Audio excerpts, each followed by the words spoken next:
Even though I am born as in Madhva family, due to Madi and various restrictions, I am inclined to follow the other liberal gurus of Hindu Dharma.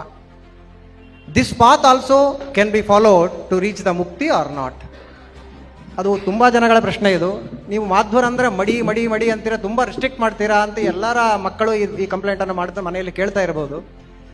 ಇದಕ್ಕೆ ತುಂಬಾ ಜನ ಪ್ರಶ್ನೆ ಮಾಡ್ತಾರೆ. ಹಾಗಾಗಿ ಶ್ರೀಪಾದಂಗಳವರು ಈಗ ಈ ರಿಸ್ಟ್ರಿಕ್ಷನ್ ತಿಂದ ನಾವು ಹಿಂದೆ ಹೊಡಿತಾ ಇದ್ದೇವೇನೋ ಅಂತ ಒಂದು ಪ್ರಶ್ನೆ ಇದೆ.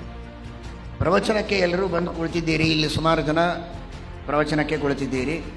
ಬೆಳಗ್ಗೆ ರಾಮದೇವರ ದರ್ಶನಕ್ಕೂ ಬಂದಿರ್ತೀರಿ, ಬೇರೆ ಬೇರೆ ಕಾರ್ಯಕ್ರಮಗಳಿಗೆ. ರಾಮದೇವರ ದರ್ಶನಕ್ಕೆ ಅಂತಲ್ಲ, ಬೇರೆ ಸಂದರ್ಭದಲ್ಲಿಯೂ ಮಠ ಮಂದಿರಗಳಿಗೆ ನೀವೆಲ್ಲ ಭಾಗವಹಿಸ್ತೀರಿ. ಯಾರು ನಿಮಗೇನು ರೆಸ್ಟ್ರಿಕ್ಟ್ ಮಾಡಿದ್ದಾರೆ? ಇಲ್ಲಿ ಕೂಡಬೇಡ್ರಿ, ಅಲ್ಲಿ ಕೂಡಬೇಡ್ರಿ, ಇದನ್ನು ಮುಟ್ಬೇಡ್ರಿ, ಅದನ್ನು ಮುಟ್ಬೇಡ್ರಿ, ನಿಮ್ಮ ಪಾಡಿಗೆ ನೀವು ಆರಾಮಾಗಿ ಕೂತಿರಲ್ಲ. ಈಗ ಮಾಧ್ಯಮದೊಳಗೆ ಬಹಳ ರೆಸ್ಟ್ರಿಕ್ಷನ್ಸು, ಅದು ಬಿಡೋದಿಲ್ಲ. ಈಗ ನಿಮಗೇನು ಕಷ್ಟ ಆಗ್ತಾ ಇದೆಯಾ? ಯಾರು ಕಟ್ಟಿ ಹಾಕಿದ್ದಾರೆ ನಿಮಗೆ? ಯಾಕೆ ಆ ಫೀಲಿಂಗ್ಸು? ದೇವರ ಪೂಜೆ ಮಾಡುವಾಗ ಮಡಿಯಲ್ಲಿ ಮಾಡಬೇಕು ಅಂತ ಹೇಳಿದ್ದು ನಿಜ. ಊಟ ಮಾಡುವಾಗ ಶುದ್ಧವಾಗಿ ಮಾಡಬೇಕು ಅಂತ ಈಗ ಅವರು ಹೇಳಿದಾರಲ್ಲ. ಹಾಗೆ ಇದು ಬರೀ ಮಾಧ್ವರಿಗೆ ಯಾಕೆ? ಇದು ಶುದ್ಧವಾಗಿ ಊಟ ಮಾಡಬೇಕು ಅನ್ನೋದು ಇದು ಸೈಂಟಿಫಿಕ್ ಆಗಿದೆ. ಎಷ್ಟು ಶುದ್ಧವಾಗಿ ಆಹಾರವನ್ನು ಸ್ವೀಕಾರ ಮಾಡ್ತೀವೋ ಅಷ್ಟು ಆರೋಗ್ಯವಂತರಾಗ್ತೀವಿ. ಅದರೊಳಗೆ ಕಾನ್ಸೆಪ್ಟ್ ನೀವು ಕ್ಲಿಯರ್ ಮಾಡ್ಕೊಳ್ಬೇಕಷ್ಟೇ ಹೊರತು ಏನೋ ಇವರು ನಮಗೆ ಒತ್ತಾಯ ಮಾಡ್ತಾ ಇದ್ದಾರೆ ಅಂತಲ್ಲ.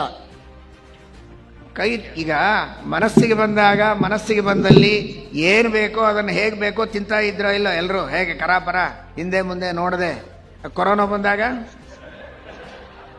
ಆಗೇನು ಮಡಿ ಹೇಳಿದ್ದು ಮಾಧ್ವರ ಸೈಂಟಿಸ್ಟ? ಅವಾಗೆಲ್ಲ ಮಡಿ ಮಾಡ್ಲಿಕ್ಕೆ ಬಂತು. 2 ಸಲ ತೊಳಿರಿ, 3 ಸಲ ತೊಳಿರಿ. ಹಾಕಿ ಕೈ ತಿಕ್ಕಿ, ಮೂಗು ತಿಕ್ಕಿ, ಮಾರಿ ತಿಕ್ಕಿ. ಏನು ಮಾಧ್ವ ಅಲ್ಲ, ಮಾಧ್ವರ ಅಪ್ಪ ಆಗಿದ್ರಿ ಎಲ್ಲರೂ.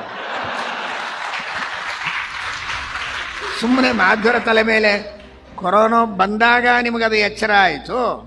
ಅಂಥದ್ದು ಬರೋದೇ ಬೇಡ ಅನ್ನೋದಕ್ಕೆ ಯಾವಾಗಲೂ ಎಚ್ಚರ ವಹಿಸ್ರಿ ಅಂತ ಶಾಸ್ತ್ರ ಹೇಳಿದೆ. ತಪ್ಪೇ ಹೇಳಿದೆ ಅಷ್ಟೇ.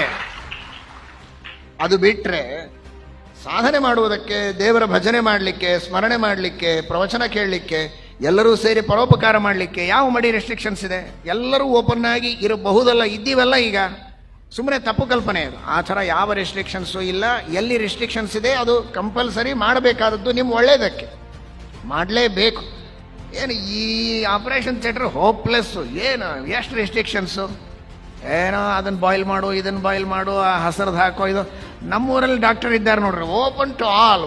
ಬೈಲಲ್ಲಿ ಕೂತು ಆಪರೇಷನ್ ಮಾಡ್ತಾರೆ ಅಂದರೆ ಇನ್ಫೆಕ್ಷನ್ ಆಗಿ ಸಾಯ್ತೀಯ. ಅವ್ರು ಭಾಳ ಓಪನ್ ಇದ್ದಾರೆ ನಿಜ, ನೀನು ಓಪನ್ ಆಗಿ ಹೋಗ್ಬಿಡ್ತೀಯ. ಹಾಗಾದರೆ ಎಲ್ಲಿ ಬಹಳ ರೆಸ್ಟ್ರಿಕ್ಷನ್? ಏನು ಒಳ್ಳೆ ಬ್ಯೂಟಿಫುಲ್, ಎಂಥ ವಂಡರ್ಫುಲ್, ಎಂಥ ಡಾಕ್ಟರಿ ಅವರು. ಭಾರಿ ಹೈಜಿನಿಕ್ ಆಗಿ ಪ್ರತಿಯೊಂದು ಬಾಯ್ಲ್ ಮಾಡ್ತಾರೆ. ಒಂದೇ ಒಂದು ಹೊಲಸಿರೋದು. ಅಲ್ಲಿ ಅವರನ್ನು ಹೊಗಳ್ತೀರಾ. ಅದೇ ಮಡಿ ನಾವು ಬೇಕು ಅಂದರೆ ನಮ್ಮನ್ನು ಬೈತೀರಾ. ಇದು ಯಾವ ನ್ಯಾಯ? ನೀವು ಯಾವ ಹಾಸ್ಪಿಟಲ್ ಚಾಯ್ಸ್ ಮಾಡ್ತೀರಿ ಹೇಳಿ ನನಗೆ? ಹಾಗಾದರೆ ಯಾವ ಮತ ಚಾಯ್ಸ್ ಮಾಡ್ತೀರಿ ನೋಡಿ ಹಾಗಾದರೆ.